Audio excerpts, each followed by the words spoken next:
Ronald Reagan's election, Mikhail Gorbachev's ascending to power in the Soviet Union, and the Berlin Wall falling.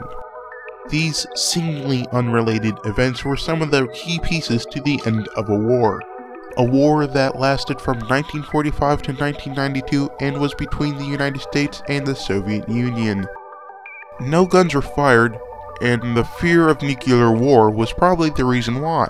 Some say that the war didn't truly end until the 21st century. Some even go as far to say that it's still around today. But what's truly important is the war itself and how it ended. The war I'm of course talking about is the Cold War.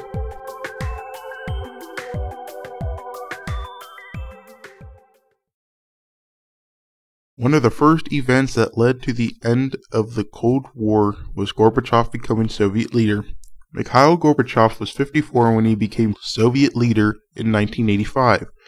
As leader, he pushed two policies of glasnost and perestroika. Glasnost meant a new openness, and perestroika stood for reforming the Soviet system.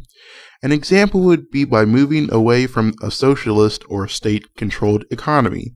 He wanted to reform the Soviets' economy because of how poor it was.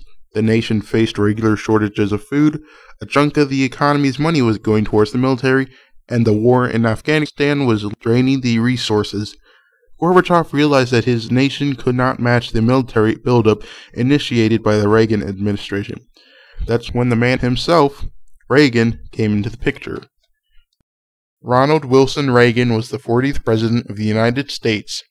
In his early life, he was a B-list actor who starred in roles such as King's Row and Cowboy from Brooklyn. During 1985 through 1989, Reagan and Gorbachev met numerous times. Before their final meeting in Moscow, Reagan and Gorbachev had already signed a treaty called START 1, which would reduce the number of nuclear weapons in the world. This would help the Soviets by reducing the money spent on military weapons and more money to the people. But some simple treaties weren't the only thing that ended the Cold War. There was still the matter of communism to deal with.